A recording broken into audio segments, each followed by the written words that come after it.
Well, the way back Monday, Brian White and I got together to discuss exactly what we were thinking about in terms of the full self-driving at its current level, 12.3.6, even as 12.4.2 seems to be rolling out. Well, it's rolling and rolling and rolling, but it has barely rolled out this week. I certainly don't have it. I don't think he does either, but a couple of folks have gotten it and reported on it. Seems to be a ton better. But I still thought what Brian and I discussed was relevant. And by the way, just in case you weren't paying attention, around this time, it's 10:30 on a Friday. The Tesla has been up, it's been down, and it is even right now for the day. I kind of like that, actually. A little consolidation. What usually happens with consolidation? Oh, yeah, it either goes up or it goes down. So that's kind of like every day, right? But right now, consolidation, I think it's good. I think it's consolidation where it's preparing to take that big assault on 260. We'll see if that happens on Monday. All right, on with the show. Brian has come back again and again and again and again and again, and we'll probably do it again and again next week too. Hey, Brian, okay, look, I'm gonna come clean. I'm gonna come clean. I drove FSD all the way to San Diego yesterday. I live in Riverside, California. I drove to San Diego. It's 90 miles. I drove it down there. Then I got my son and his son in my car, and we drove over to McDonald's, and then we drove back, and I drove home. I only had one problem on the way to San Diego. Just one interruption, or what do you call it? Disengagement. Only one disengagement going down, and it was on a kind of an odd change from one freeway to another. A loop-de-loop. Roundabout. Mm-hmm. Yeah. And it just couldn't decide whether it should get in that lane or the other lane, and I had to disengage. Anyway, on the way back, however, when I was taking my son and his son to McDonald's, I'm trying to show it off. And it's driving down the middle of his street on the way to the stop sign at his corner. And then it did okay, making a really rough left turn. I think they were pretty impressed by that. But then it did other funky things. And on the way back, immediately, as soon as I got on the darn thing, as soon as I started out, it made a couple of tried to run over some cones. I mean, Brian, is this ready or out? Partially, I'm sure it was because I was trying to show it off, because karma always does enter in to every karma thing that you do. But tell me, I mean, I was this guy who didn't drive it for a year, and now I'm back trying again, and everybody's telling me it's just ready to go, ready to be a robotaxi, and you say? And I say it's not ready to go. Oh, okay. I say, so the videos we see, if you look at a heat map of the US in terms of population, you will see concentrations in certain places.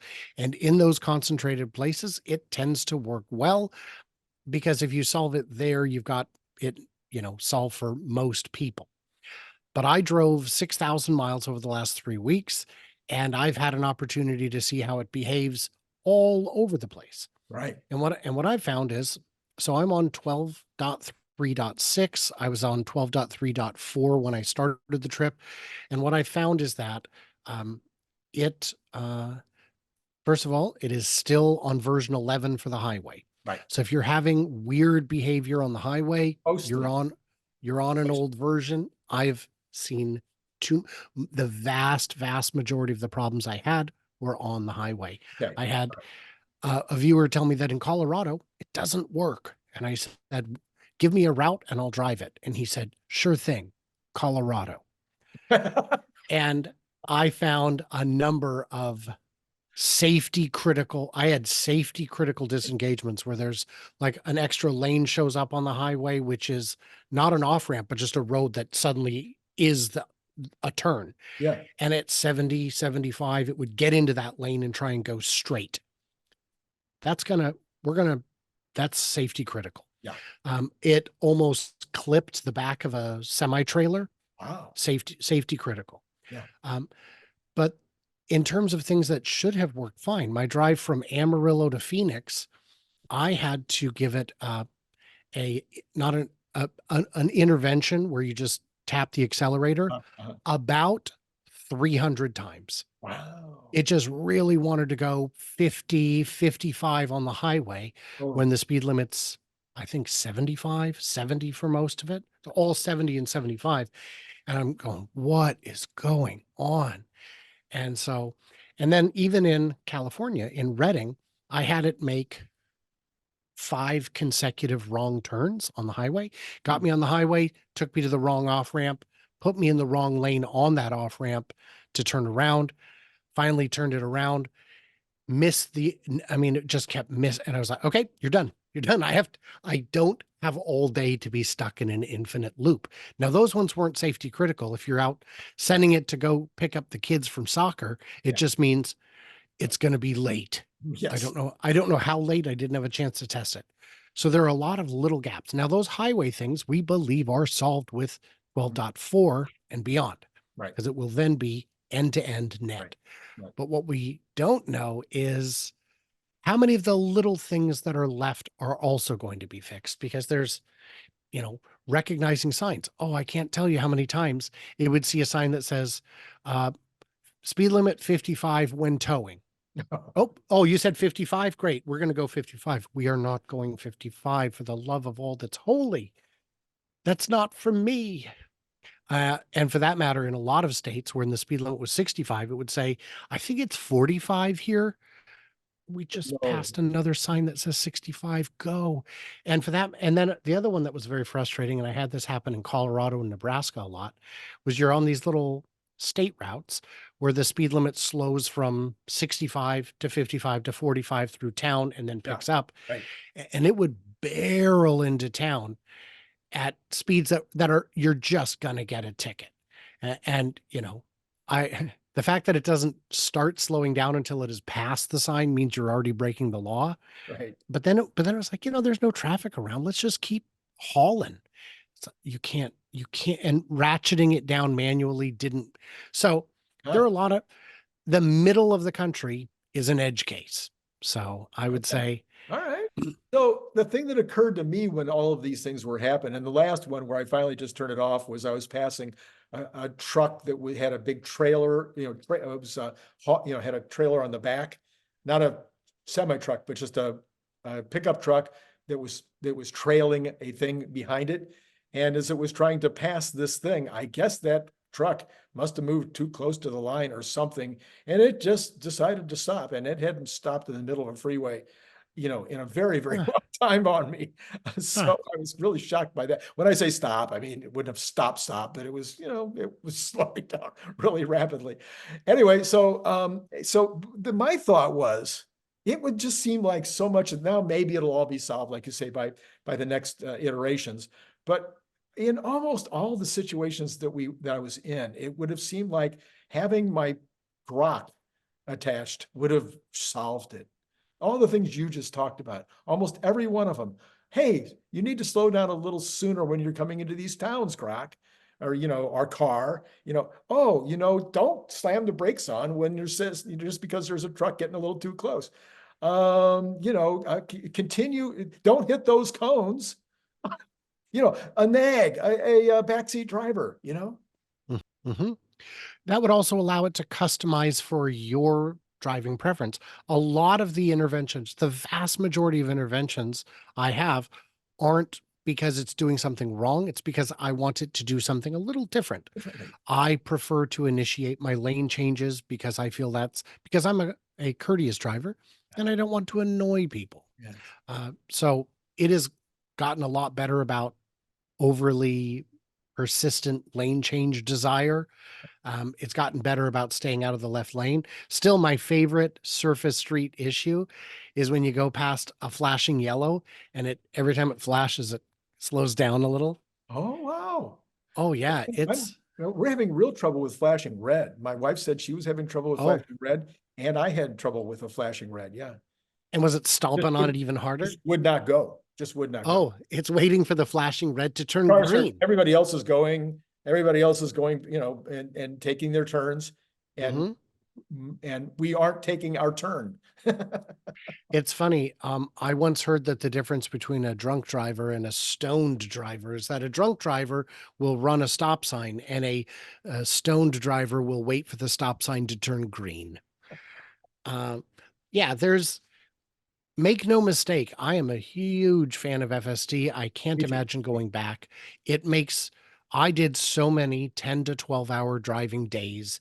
And in my Nissan Quest, I'd done maybe 2 12-hour days, and that was all I could do because by the end of 12 hours, you are fried. You have no emotional capacity to deal with the world, and now you need a day off to recover. But with this, at the end of 12 hours, I was just sleepy. I was ready to go to the hotel and call it a night. I wasn't frazzled. I wasn't fried. I wasn't miserable. I mean, I'm a miserable person. Don't get me wrong. Let's not pretend there. That's not what your boys told That's yeah, no, I'm not. But it's yeah, there are plenty of edge cases. I will throw this out there. Your grok idea, I love it. And here's why I think it can work on the existing hardware. Right now, a not insignificant portion of the AI is dedicated of the compute is dedicated to tracking your eyes and knowing what you're doing. Right. Once we get rid of that, that frees up CPU time to work on something else. Yeah. So maybe that's tracking more vehicles. Maybe it's having a digital assistant. Yeah, that would be just terrific. It would be fun too. Find me a highly rated Italian restaurant along my path. Yes, yes. Not 5 miles behind me, not something that has bad reviews. That you know, that has, high chairs or wheelchair accessibility or whatever. So, yeah. So we'll be theoretically, maybe between now and the next time I see you next Monday when we do our shows, we might both be in possession of 12.4.2. Maybe. And maybe we'll have a chance to try those highway things. Because yeah, almost all of the problems that I had were lane decision related. Oh, one other thing though, is there a way, by the way, this is new for me, but I've done it twice now. When you go through a drive-through at a drive-through restaurant, do you have to tell in advance that you want to drive through as opposed to park, or what do you do? Because boy, when it gets to the drive-through lane, the choice, the decision is like sitting there going, I'm just shaking. I can't decide what to do. I tend to disengage when I reach my destination because I found that it usually likes to just stop. And I have had one instance where there was parking in front of the building and no cars in it. So when I reached the destination, it actually got into the parking spot and stopped in a parking spot. But that's only once.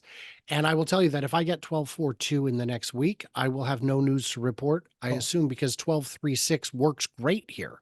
It works great in town. It works great on the highway. I am in one of the areas where it seems to be doing really well. But I will be driving down to San Luis Obispo at the end of July for the X takeover. But again, the whole West Coast is awfully good already. So that's why we'll see. That's why I thought like Riverside to San Diego, the 215. Are you kidding me? That's a really well-traveled route. I thought so too. Right. I am also surprised, but yeah. Well, we'll see what happens. It's going to happen one day. We'll wake up one day and we'll go, oh my gosh, why did we even worry about this kind of stuff? We can now sleep in the back seat. oh man, I'd love that. That would be so great to just wake up in my destination. So instead of driving 10, 12 hours, just go relax, do some work, sleep.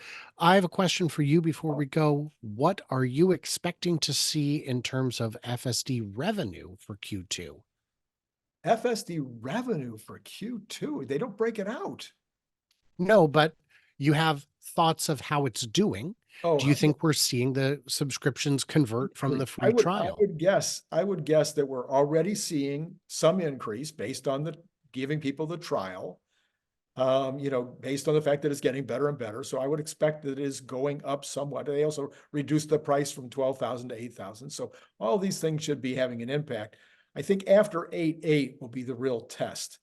When we have got, probably by that time, 12.5, 12.5, maybe even 12.6 by 8.8, or shortly thereafter. And we have the announcement as to how things are going to work to some degree.